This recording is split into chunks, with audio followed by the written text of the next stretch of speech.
Assalamualaikum warahmatullahi wabarakatuh. Halo, terima kasih yang sudah mengklik video ini. Nah, di sini saya Sofia Nurjana dan rekan saya Nisa Fitri Maulida akan berbagi ilmu bersama kalian tentang pencemaran lingkungan. Nah, di sini apakah adik-adik semuanya telah mengetahui apa itu pencemaran lingkungan, macam-macam pencemaran lingkungan, dampaknya, udah tahu belum? Nah, di kelas 4 itu telah dipelajari apa itu pencemaran lingkungan. Tapi takutnya kalian pada lupa nih ya.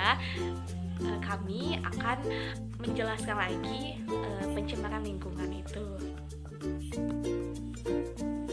Pencemaran lingkungan adalah masuk atau dimasukkannya makhluk hidup, energi, atau komponen lain ke dalam lingkungan dan berubahnya tatanan lingkungan akibat kegiatan manusia dan proses alam.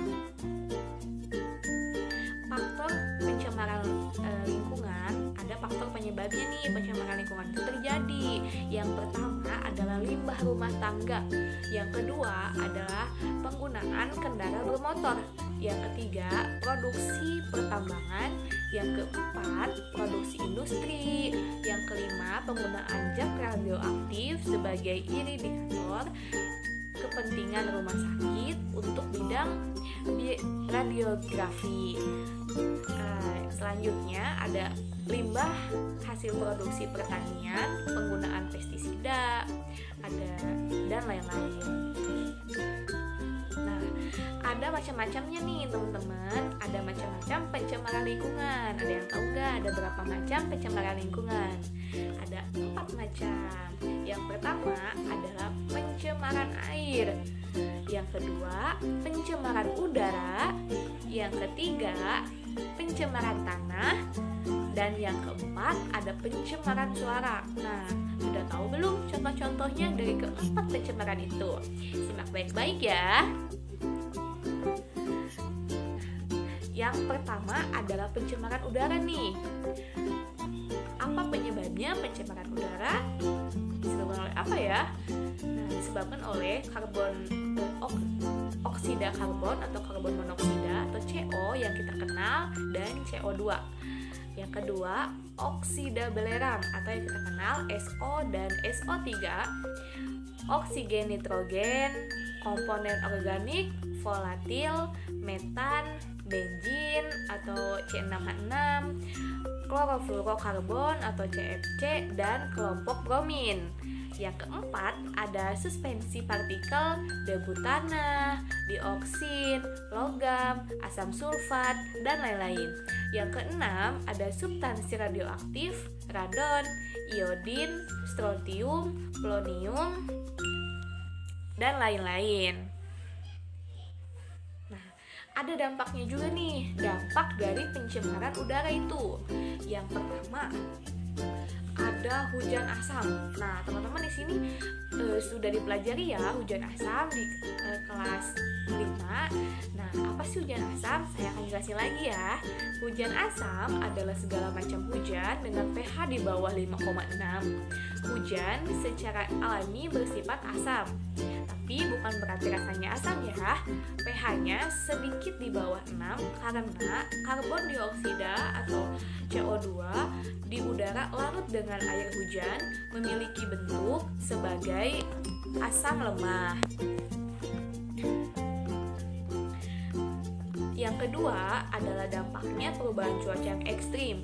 Artinya perubahan cuaca yang ekstrim itu adalah berubahnya cuaca yang tidak seharusnya berubah pada waktu itu, tapi cuaca berubah begitu saja. Yang ketiga, ada penipisan ozon. Nah, sudah tahu belum lapisan ozon itu apa? Lapisan ozon adalah lapisan permukaan bumi. Yang asalnya lapisan ozon itu tebal karena ada pencemaran udara. Sedikit demi sedikit lapisan ozon akan menipis dan bolong-bolong, dan itu akan berdampak kepada makhluk hidup yang ada di bumi. Yang selanjutnya ada peningkatan kasus kerusakan mata. Nah, selain itu pencemaran udara juga menyebabkan kerusakan mata iritasi, atau misalnya alergi debu. Nah, selanjutnya ada penyebab selanjutnya ada kanker kulit. Nah, yang selanjutnya yang kedua ada pencemaran air nih. Nah, siapa di sini yang suka membuang sampah ke kali atau membuang sampah ke sungai? Nah, mulai saat ini jangan membuang sampah ke kali atau membuang sampah ke sungai karena itu menyebabkan pencemaran air. Nah, ada sumber dari pencemaran air itu adalah bahan anorganik, timbal, arsenik, kadmium, merkuri, kromium, nikel, kalsium, magnesium, dan kobalt. Ada juga bahan kimianya, contohnya deterjen, pewarna tekstil, pestisida, dan lain-lain yang menyebabkan ikan-ikan yang ada di kali atau di sungai itu akan mati dikarenakan bahan-bahan kimia yang tadi saya sebutkan. Selanjutnya ada bahan organiknya nih. Bahan organiknya berbentuk limbah yang dapat diuraikan oleh mikroba yang akan memicu meningkatkan populasi mikroorganisme di dalam air cairan berminyak. Nah, di sini juga ada dampak dari pencemaran air. Yang pertama, media penyebaran penyakit, apalagi ada lingkungan di sekitar pencemaran air itu. Pasti itu akan berdampak kepada manusia atau hewan dan tumbuhannya. Yang kedua, peningkatan alga dan eceng gondok. Yang ketiga, ada menurunkan kadar oksigen dalam air, mengganggu organisme di perairan itu. Misalnya ada hewan di dalam air itu, nah itu terganggu oleh pencemaran air itu dan bisa mematikan hewan-hewan tersebut. Yang keempat, mengganggu pernapasan. Bau yang menyengat akan mengganggu pernapasan lingkungan sekitar. Nah, selanjutnya ada pencemaran tanah dan pencemaran suara akan dijelaskan oleh rekan saya. Terima kasih.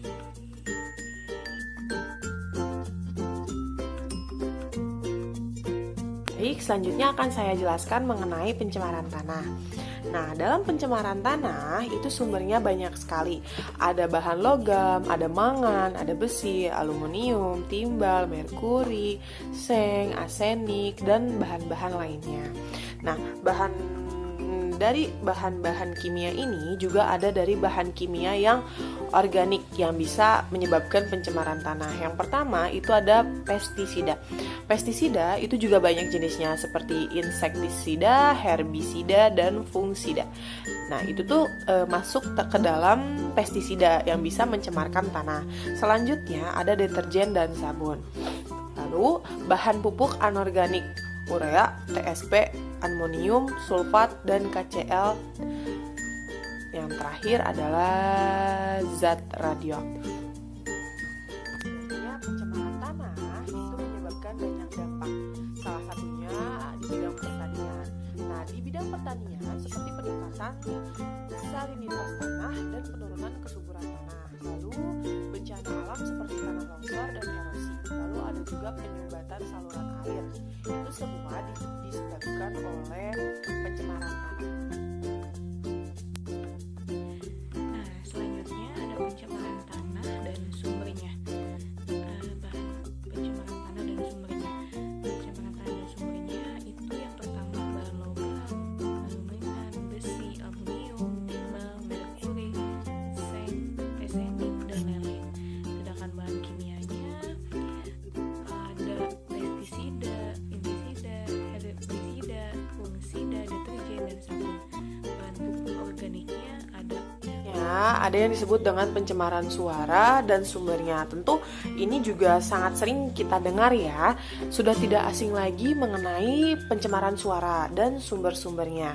Dalam pencemaran suara itu ada beberapa. Yang pertama itu ada percakapan pelan, ada radio, mesin pemotong rumput, lalu lintas, truk, kendaraan bermotor, pesawat terbang, musik, mesin jet, beat music, dan roket. Karena benda-benda yang ada di atas yang tadi saya sebutkan itu menimbulkan suara yang cukup kencang. Seperti truk itu menimbulkan suara yang kencang, roket, mesin jet, lalu pemotong rumput apalagi itu sangat menimbulkan suara yang sangat kencang. Tentunya akan terjadi sebuah pencemaran suara. Dampak pencemaran suara seperti yang pertama gangguan tidur, yang kedua kesehatan mental seperti emosional, yang ketiga adalah mempengaruhi efisiensi dan kinerja individu. Tadi dijelaskan mengenai pencemaran lingkungan kan. Pencemaran lingkungan itu ada pencemaran tanah, ada pencemaran udara, pencemaran air, dan pencemaran suara. Nah, sekarang dalam tingkat-tingkat pencemaran itu ada beberapa tingkat. Ada 6 tingkat pencemaran lingkungan. Yang pertama itu ada tingkat gangguan estetika. Nah, estetika itu apa yang termasuk dalam gangguan estetika itu apa? Itu seperti bau. Ya, itu bau itu termasuk ke dalam tingkatan gangguan estetika. Yang kedua, kerusakan properti. Misalnya, bahan logam menjadi karatan. Nah, itu adalah kerusakan properti, termasuk ke dalam tingkat 2 atau kerusakan properti. Lalu di tingkat 3 itu ada gangguan pada tumbuhan atau hewan, misalnya penurunan hasil pertanian.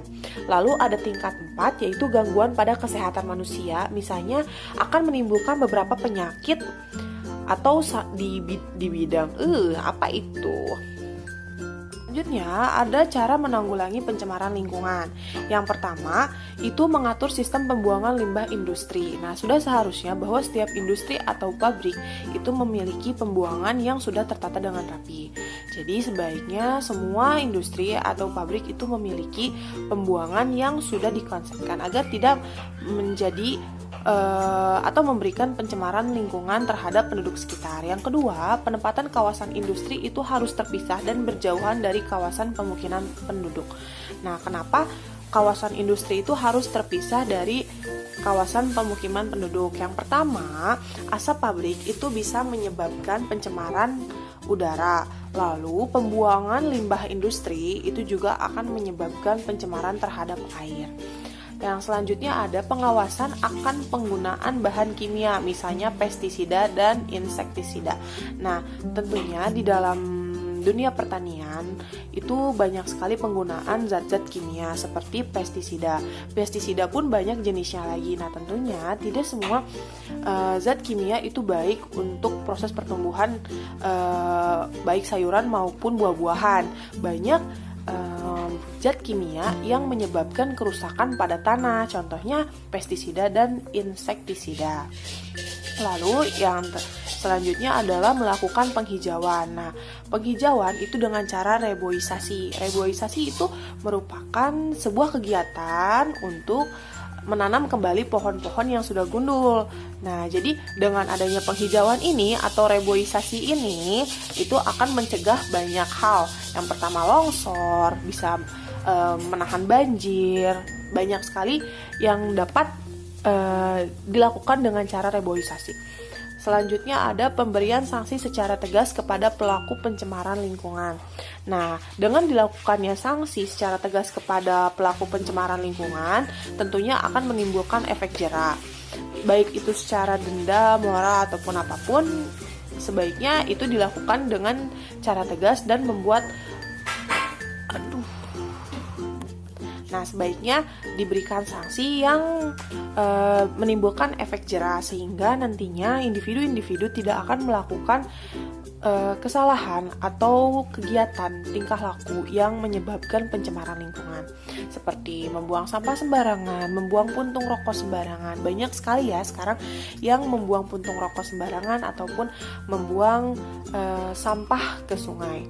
Selanjutnya ada penyuluhan pendidikan lingkungan untuk meningkatkan kesadaran masyarakat akan pencemaran lingkungan. Nah, tentunya kegiatan seperti ini juga sangat bermanfaat untuk masyarakat.